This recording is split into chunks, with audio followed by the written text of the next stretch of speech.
Sat Sri Akal and welcome to all the viewers out there. So guys, today we are going to review Lal Bahadur Shastri Institute of Management, जिसे कि हम LBSIM भी बोलते हैं.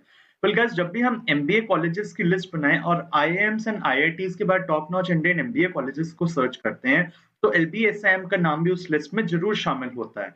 तो आओ इस कॉलेज को रिव्यू करें, बट आगे बढ़ने से पहले I would request you all to kindly subscribe to my YouTube channel and इस वीडियो को फुल देखना, एंड तक देखना. एंड तक देखने के बाद आपको गारंटी ये वीडियो अच्छा लगेगा. फिर इस वीडियो को लाइक भी कर देना and do share it with your friends. So without any further ado, let's start reviewing Lal Bahadur Shastri Institute of Management. Well guys, इस वीडियो में हम लोग इसके कैंपस के बारे में जानेंगे, इसका इंफ्रास्ट्रक्चर कैसा है, हॉस्टल के बारे में, क्योंकि यहाँ पे जो हॉस्टल है वो आपको कैंपस के अंदर नहीं मिलता, उसके बारे में डिस्कशन होगी. देन हम देखेंगे कौन से कोर्सेज यहाँ पे ऑफर किए जाते हैं, यहाँ पे फीस क्या है, कितनी फीस है हर कोर्स की, कितना इनटेक है हर कोर्स का. देन हम यहाँ के क्लब्स, एनुअल इवेंट्स के बारे में डिस्कशन करेंगे, स्टूडेंट कमिटीज के बारे में डिस्कशन करेंगे.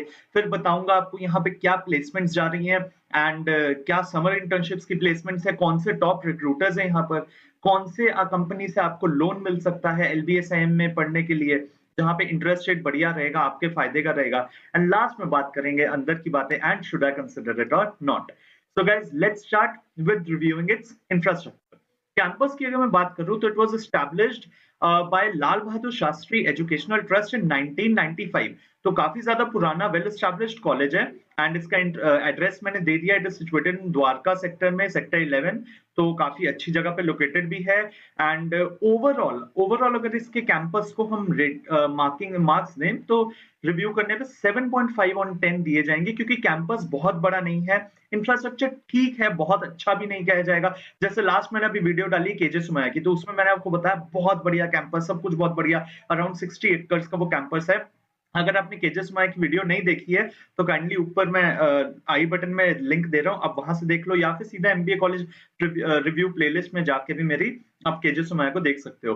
तो गाइस, यहाँ का जो इंफ्रास्ट्रक्चर है 7.5 ऑन 10 की रेटिंग देंगे. इवन तो यहाँ पे आपको क्लासरूम्स में AC भी मिल जाएंगे, बट एक बट है, वो ये है कि क्लासरूम कुछ इस तरह का दिखता है. तो अब आपको समझ में आ रहा होगा कि क्लासरूम को क्यों 7 ऑन 10, ओवरऑल 7.5 ऑन 10, क्योंकि ये इस तरह का क्लासरूम दिख रहा है. More over centrally air condition नहीं है. आप जैसा कि लेफ्ट वाली जो पिक है उसमें देख पा रहे हो, एक AC लगा हुआ है, तो इसी तरह से आपको एयर कंडीशनर्स मिलेंगे. तो ओवरऑल क्योंकि काफी MBA कॉलेजेस हैं, जैसे वेलिंकर हो गया, केजे हो गया, उनके क्लासरूम्स बहुत सुंदर सुंदर हैं, तो इसलिए इन कंपैरिजन टू देम हमने इसको 7 ऑन 10 की रेटिंग दी है यहाँ के क्लासरूम्स को. अदरवाइज वेल इक्विप्ड क्लासरूम्स है, कोई और प्रॉब्लम नहीं है. नेक्स्ट ऑडिटोरियम की बात करें तो 9 ऑन 10 260 का सीटिंग कैपेसिटी है, अच्छा ऑडिटोरियम है, आपके सामने पिक दे दी है मैंने. उसके बाद लेफ्ट साइड में आपको लाइब्रेरी है, राइट साइड में यहाँ पे ब्लूमबर्ग फाइनेंस लैब है, जहां पे कहते हैं कि ब्लूमबर्ग वाली फाइनेंस लैब होती है तो उस कॉलेज को अच्छा माना जाता है. मतलब ये एक अच्छा साइन है, उस एक अच्छे कॉलेज का एक साइन होता है, ठीक है. एंड बाकी यहाँ पर जो एक इनकी और लैब है, जहां पर एनालिटिक्स लैब जिसे बोला जाता है, जहां पर हमें SPSS सॉफ्टवेयर एंड और बहुत से ऐसे जो सॉफ्टवेयर चाहिए होते हैं जो कि पेड होते हैं, बहुत महंगे होते हैं, हम इंडिविजुअल लेवल पे नहीं खरीद सकते, तो वो सब भी आपको यहाँ पर अवेलेबल मिलेंगे. तो ओवरऑल वैसे उस पॉइंट ऑफ व्यू से कॉलेज बहुत अच्छा है. बस एक ही बात है कि इंफ्रास्ट्रक्चर थोड़ा सा अच्छा नहीं है, एज इन काफी, एक तो कॉलेज भी थोड़ा सा पुराना हो गया है एंड बहुत बड़ा कॉलेज नहीं है, तो उस पॉइंट ऑफ व्यू से इंफ्रास्ट्रक्चर को थोड़ा 7.5 ऑन 10 की 7.5 ऑन 10 की हम रेटिंग देंगे, राइट. नेक्स्ट बात करें कैफेटेरिया की, तो भाई कैफेटेरिया का जो खाना है वो बहुत स्वाद है, मतलब 9.5 ऑन 10 का आप रेटिंग दे लो. एंड अगर आप नॉर्थ इंडिया से हो तब तो आपको और भी कोई प्रॉब्लम नहीं है, खाना आपको बहुत स्वाद लगेगा. ये जो कैफेटेरिया 7 डेज अ वीक खुला होता है, सुबह 8 से रात 8 बजे तक. एंड आपको यहाँ पर एक चाय पॉइंट डिस्पेंसिंग मशीन मिलेगी, जहां पे आपको इकोनॉमिकल प्राइसेस पे चाय मिलेगी, कॉफी मिलेगी एंड अदर हॉट बेवरेजेस भी मिल जाएंगे, राइट. तो ये है इनका कैफेटेरिया, कुछ इस तरह का दिखता है. बात करें अगर हॉस्टल की, तो जैसा कि मैंने आपको बताया हॉस्टल कैंपस में सिचुएटेड नहीं है, क्योंकि कैंपस साइज छोटा है. लेफ्ट साइड में जो नीचे वाली पिक है वो है बॉयज हॉस्टल की पिक, ठीक है. एंड ये जो हॉस्टल है ये 2 से 3 किलोमीटर की दूरी पर है कैंपस से. तो अब आने जाने के लिए शटल फैसिलिटी अवेलेबल है, बस फैसिलिटी अवेलेबल है, उसकी कोई प्रॉब्लम नहीं है. हॉस्टल ओवरऑल अच्छा है, ठीक हॉस्टल है, कमरे अच्छे हैं, AC भी है. लेकिन एक बात बतानी है कि अगर आप AC चलाओगे, मतलब AC रूम ले रहे हो, तो जितनी देर के लिए एयर कंडीशनर यूज कर रहे हो उसका बिल अलग से आएगा, ठीक है। होता है ना कि एक कमरे में मीटर लगा देते हैं, वही चीज है कि एसी के लिए अलग से मीटर लगा हुआ है, भाई जितना यूज करोगे उसका अलग से बिल देना पड़ेगा। हॉस्टल फीस में एयर कंडीशनर का बिल नहीं आएगा, इंक्लूसिव नहीं है, राइट। तो ये आपको बात बतानी थी। बाकी 2 से 3 किलोमीटर दूर है, कोई प्रॉब्लम नहीं है। कैंपस हॉस्टल जो है अच्छा है, ठीक है। 8 ऑन 10 की rating. Courses offered, well guys PGDM general यहाँ पे दिया जाता है, जिसमें आपका कोर वही मार्केटिंग, फाइनेंस, एचआर वगैरह हो जाता है, ऑपरेशंस। तो ये आपके 4 पीजीडीएम जनरल में आ गए। टोटल 180 सीट्स हैं। तो इसमें क्या होगा कि आप सेकंड ईयर में अपना डिसाइड करोगे कि आपको कौन सा सब्जेक्ट, कौन सी स्पेशलाइजेशन लेनी है। नेक्स्ट पीजीडीएम फाइनेंशियल मैनेजमेंट, मतलब कि आप स्टार्टिंग से ही फाइनेंशियल मैनेजमेंट पढ़ रहे हो। एंड ये बहुत ज्यादा पुराना कोर्स नहीं है, मतलब कह लो थोड़ा नया ही टाइप का कोर्स है, ये ज्यादा पुराना नहीं है। एंड तीसरा है पीजीडीएम आर एंड बीए, ये और ज्यादा नया हो गया, ठीक है। मतलब पीजीडीएम आर एंड बीए तो आई गेस 2 से 3 साल पुराना भी नहीं है। पीजीडीएम फाइनेंशियल मैनेजमेंट बहुत पुराना नहीं है, जैसे वो 95 में आया था ना, जब कॉलेज एस्टैब्लिश हुआ था तब पीजीडीएम जनरल आया हुआ है। तो पीजीडीएम फाइनेंशियल मैनेजमेंट मैं कह रहा हूँ कि बहुत पुराना नहीं है, ठीक है। But PGDM research and business analytics तो भाई एकदम नया है, इसको 2-3 साल ही हुए हैं अभी आए को, राइट।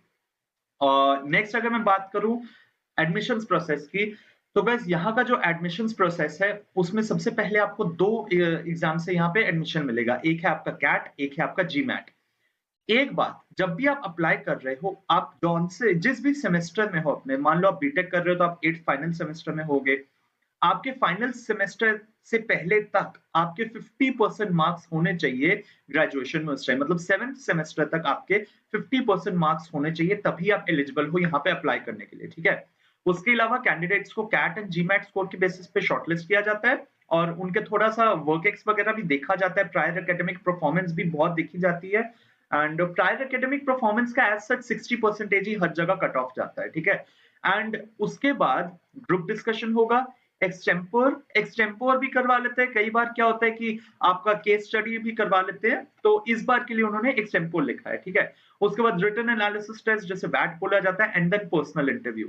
ये हो गया आपका, जो कि इन्होंने कहा था कि इस बार फरवरी एंड मार्च 2021 में ये चीज कंडक्ट करवानी थी, ठीक है। तो इस बार का एडमिशन प्रोसेस कुछ इस तरीके में हुआ है। बाकी हर साल ये चेंज होता रहता है, कई बार एक्सटेम्पोर की जगह केस एनालिसिस ले आते हैं, ये कई बार इन दोनों को ही हटा देते हैं, सीधा जीडी वैट मतलब रिटन एनालिसिस टेस्ट, एंड उसके बाद पर्सनल इंटरव्यू के बेसिस पे ही आपको एडमिशन मिलती है। और वेटेज क्या है, तो वेटेज इस कॉलेज की एक बहुत देखने लायक बात है। 60% आपके कैट या जी मैट के स्कोर को दिया जाता है, जबकि अगर इसी चीज को कंपेयर करूं मैं आपके केजे सुमैया के साथ, वहां पर सिर्फ 35% आपको आपके एग्जाम के जो कैट सी मैट ये सब, कैट जैट हाँ सी मैट ये सब के बेसिस पे दिया जाता है। तो यहाँ पे आपका फाइनल स्कोर कैलकुलेट करते हुए 60% आपकी वेटेज दिया जाता है कैट और जीमैट के स्कोर को, एंड 40% सिर्फ वेटेज दी जाती है जिसमें आपका group discussion, extempore, personal interview, past academic performance, written ability test and work experience आता है, ठीक है। उसमें से भी सबसे ज्यादा जो आपकी personal interview and group discussion and extempore, मतलब सबसे ज्यादा प्रेफरेंस पर्सनल इंटरव्यू को, देन ग्रुप डिस्कशन को, एंड देन एक्सटेम्पोर को दिया जाता है, इन तीनों में से भी, राइट। तो ये है आपका एडमिशंस का प्रोसेस। फीस स्ट्रक्चर की अगर मैं बात करता हूं, तो गाइस ये आपके सामने फीस स्ट्रक्चर है 2021 टू 23 बैच के लिए। ओवरऑल अगर जनरल कैटेगरी की मैं फीस देख रहा हूं तीनों के लिए, चाहे वो फाइनेंशियल मैनेजमेंट है, चाहे जनरल पीजीडीएम है, या फिर रिसर्च एंड बिजनेस एनालिटिक्स है, उसके लिए आपका जो फीस है वो फर्स्ट ईयर में आपको पहले 4,25,250 रुपए देना है, एंड देन आपको 2,47,250 देना है, एंड दोनों साल का कंबाइन अगर करते हैं तो 11,67,000 11,67,000 11,67,000 आपको पे करना है, ठीक है। 11,67,000 में आपका यहां पर आता है ट्यूशन फीस, लाइब्रेरी बुक्स का, reading material and refundable security deposit, जो 5,000 अभी वो ले रहे हैं लेकिन बाद में आपको रिफंड कर देंगे।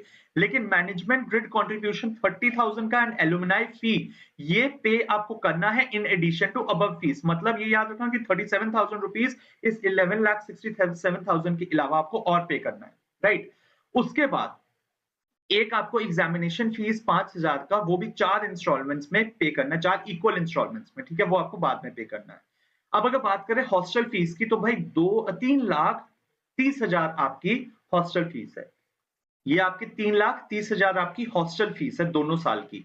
अब इसको जब आप कैलकुलेट कर लो टोटल, तो वहां पे तो मैं भाई लेके चल रहा हूँ 12 लाख, और यहाँ पे 3.5 लाख। मतलब आपको लगभग 16 से 17 लाख का खर्चा लेकर चलना है। जैसा कि मैं हर वीडियो में आपको बोलता हूँ, हम ओवरहेड एक्सपेंसेस को कैलकुलेट करके मैं आपको बताता हूँ, ठीक है? हो सकता है आप एसी रूम लोगे तो एसी का अलग से चार्ज आएगा ना, तो 2 साल में तो भाई एसी का बहुत चार्ज आ जाता है। वो नहीं भी तो यार थोड़ा-सा तो मतलब मैं अगर एज़्यूम करता हूँ 10 टू 15,000 2 साल का, वैसे तो बहुत ज़्यादा ही रहेगा। बट चलो ठीक है, हमने एज़्यूम किया कि आप रूम में बहुत कम रहते हो, कम एसी चलाते हो, तो एक एवरेज हिसाब-किताब लगा के 10 टू 15,000 तो एसी का भी ऐड कर लेंगे। उन सब चीज़ों का ऐसे बहुत से छोटे-छोटे ओवरहेड एक्सपेंसेस हो जाते हैं, राइट? तो आपको मैं मतलब कह रहा हूँ कि 16 से 17 लाख तो आपको लेकर ही चलना है, नथिंग लेस देन 16 लैक्स। 16 से 17 लाख का आपको बजट लेकर चलना है। अगर लोन ले रहे हो तो मैं कहूँगा 17 लाख का लोन अप्लाई करना। नेक्स्ट प्लेसमेंट्स की अगर बात करें तो गाइस प्लेसमेंट्स यहाँ की अच्छी होती हैं। जैसा कि मैंने आपको बताया ये टॉप नॉच एमबीए कॉलेजेस में से एक है। हाईएस्ट प्लेसमेंट 21 लाख की गई है 2018-20 बैच वाली। मतलब जो पास अभी बैच पास हुआ था, उनकी जो प्लेसमेंट गई है 21 एलपीए हाईएस्ट गई थी। एवरेज देखें तो 9.9 एलपीए एंड मीडियन 9.2 एलपीए। अब देखो, यहाँ पर भी एक कहानी ये है कि कैप लगाती हैं कंपनीज़, एक हर कॉलेज कैप लगाते हैं कंपनीज़ पे, तो यहाँ पे भी कह लो एक कैप लगता है।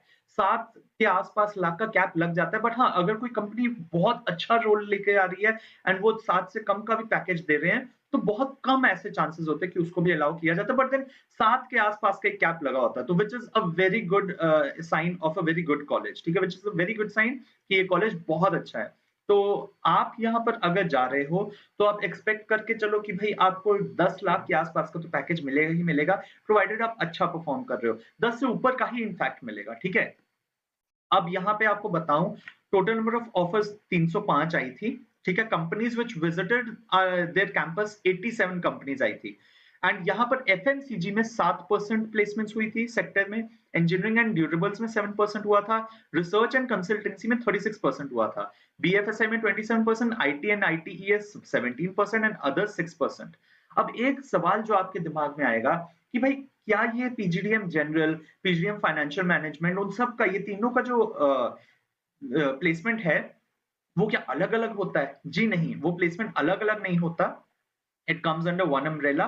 क्या होता है कि कोई कंपनी आती है तो वो आपको आपसे पूछा जाता है कि आप कौन से सेक्टर में हो, मतलब आपका सेक्टर देख के ही आप अगर फाइनेंस से हो तो कई कंपनीज आती है हमें सिर्फ फाइनेंस के बच्चे चाहिए, तो पहली प्रेफरेंस उन फाइनेंशियल मैनेजमेंट के बच्चों को दिया जाता है एंड देन साथ में उधर से जो जनरल से जिन बच्चों ने फाइनेंस लिया उनको दिया जाता है, राइट? तो मतलब ऐसा है कि भाई ओवरऑल ये it comes under one umbrella, ऐसा कुछ नहीं है कि जो फाइनेंस मैनेजमेंट लेगा या जो आरएनबीए लेगा उसको प्लेसमेंट नहीं होगा या उनका अलग से प्लेसमेंट होगा, अलग कुछ नहीं है भाई, सब कुछ एक ही अम्ब्रेला के अंडर होता है, ठीक है? प्लेसमेंट्स अच्छी हैं, कॉलेज अच्छा है।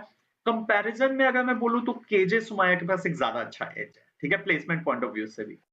नेक्स्ट ये रहे भई आपके कुछ प्रोमिनेंट रिक्रूटर्स जैसे कि बाटा, महिंद्रा, हिताची, उसके बाद डेलॉयट हो गया, Ben and company, Accenture, KPMG, Kotak Mahindra, Marsh, बहुत से अच्छे-अच्छे एचडीएफसी बैंक, बहुत से अच्छे-अच्छे रिक्रूटर्स हैं जो यहाँ पर रिक्रूटमेंट करने के लिए आए इस बार भी।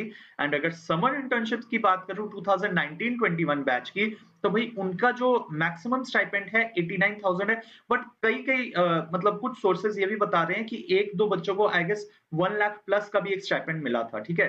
तो चलो कोई बात नहीं, वो 1-2 के पास है, 1.25 के आसपास का था। तो हम यही मान लेते हैं 89,000।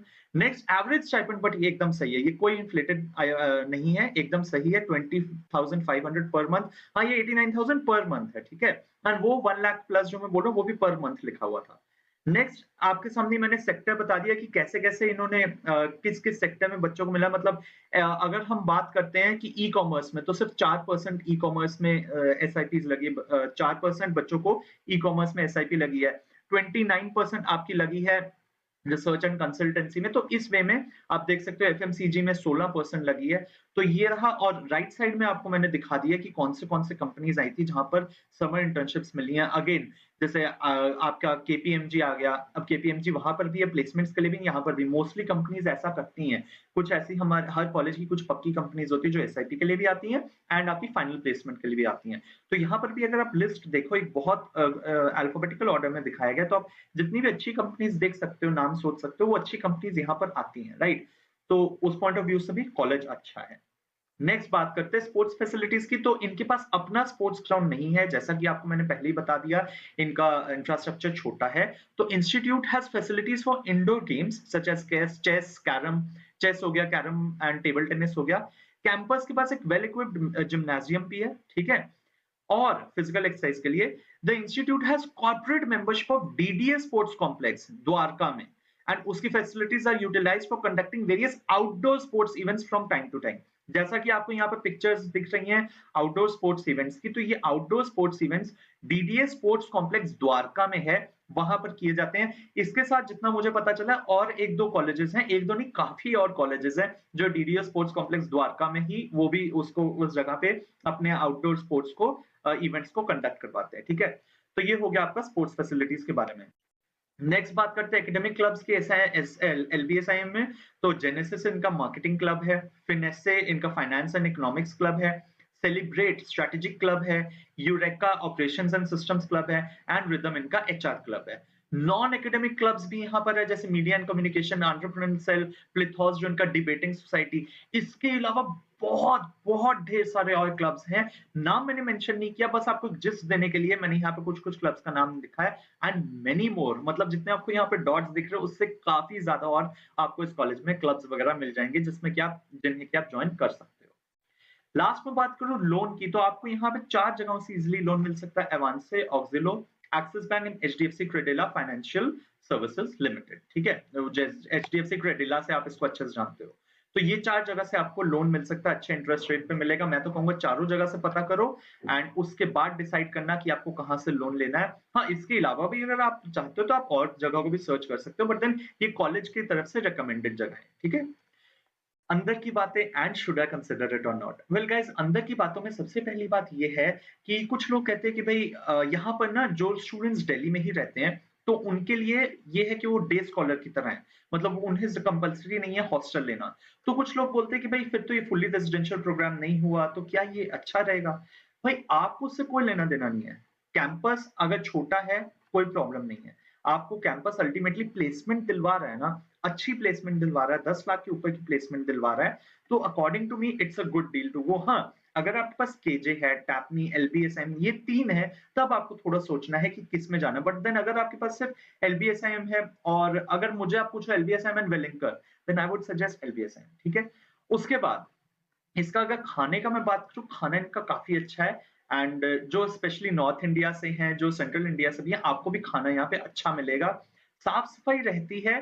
इंफ्रास्ट्रक्चर क्योंकि कॉलेज थोड़ा-सा छोटा है, बस वही एक डिसएडवांटेज है, एंड उसके अलावा बाकी सब एडवांटेजेस चीज़ें ही यहाँ पर आपको डेफिनिटली डेफिनिटली अगर आपके पास सिर्फ यही एक कॉलेज है या फिर कुछ ऐसे कॉलेजेस हैं जो 83-84 की रेंज में मिलते हैं, तो आपको एलबीएसएम के साथ ही जाना है। बाकी आप मुझे अपनी लिस्ट बताओ, आपके पास कौन से कॉल्स हैं कन्वर्टेड, आप मुझे मेल कर सकते हो ksezsolutions@gmail.com में, या फिर कमेंट सेक्शन में भी पूछ सकते हो, मैं आपको डेफिनिटली वहां पर रिप्लाई कर दूंगा। और इस बात को फिर से मैं आप तक पहुंचा दूं कि चाहे ये फुली रेजिडेंशियल प्रोग्राम नहीं है, मतलब कुछ लोग जो दिल्ली में रहते हैं वो घर से अपना रोज आते हैं कॉलेज, वहां से वापस चले जाते हैं, बट स्टिल ये जो कॉलेज है ये बहुत अच्छा है। ऐसा एक जनरल मिथ माना जाता है यार, मोस्टली कॉलेजेस का लोगों में ऐसा एक मिथ है कि जिस कॉलेज में फुली रेजिडेंशियल प्रोग्राम नहीं देते वो कॉलेज अच्छा नहीं है एमबीए के लिए। भाई ऐसा नहीं है, एलबीएसएम एक it's an exception, proper totally an exception है, बहुत अच्छा कॉलेज है। एंड इसके अलावा मैंने आपको सब कुछ लोन ये सब को लेके बता दिया है। हाँ, प्लेसमेंट्स की जहां तक बात है, आपको टेंशन लेने की जरूरत नहीं है। आप अच्छा परफॉर्म करोगे तो आपको 10 लाख के ऊपर का पैकेज एक्सपेक्ट डेफिनेटली कर सकते हो। आरओआई पॉइंट ऑफ व्यू से अगर हम बात करें तो आरओआई पॉइंट ऑफ व्यू से लगभग 17 लाख खर्च रहे हो आप, एंड आप 10 से ऊपर तो डेफिनेटली आपको मिलेगा ही मिलेगा, क्योंकि आप देखो ना 9.2 का अगर एवरेज है तो 9.9 का, तो उस इट क्लियरली इंडिकेट्स कि भाई 10 से ऊपर आधी से ज्यादा जनता है, ठीक है। 10 से ऊपर अच्छा पैकेज, अच्छी-अच्छी कंपनीज भी क्योंकि आ रही है, वो पैकेज भी अच्छा देती है, रोल अच्छे ऑफर किए जाते हैं। सबसे मेजर बात है रोल कैसा ऑफर हो रहा है, तो भाई रोल बहुत अच्छे ऑफर किए जाते हैं, यहाँ पर जो भी कंपनीज आती है अच्छे रोल ही आपको ऑफर करती हैं, right? So guys, according to me, it's a good deal. You should definitely nap it up अगर आपको ये मिल रही है तो, and notch it. And according to me, that's it from my side. So that's all for this video. अगर आपको कोई भी और क्वेश्चन है इस कॉलेज को लेके, आप मेरे से डेफिनेटली पूछ सकते हो। We'll meet in next video. Till then, bye bye, सत श्री अकाल। And yes, Do subscribe to my YouTube channel and do share this video as much as you can. Thank you so much.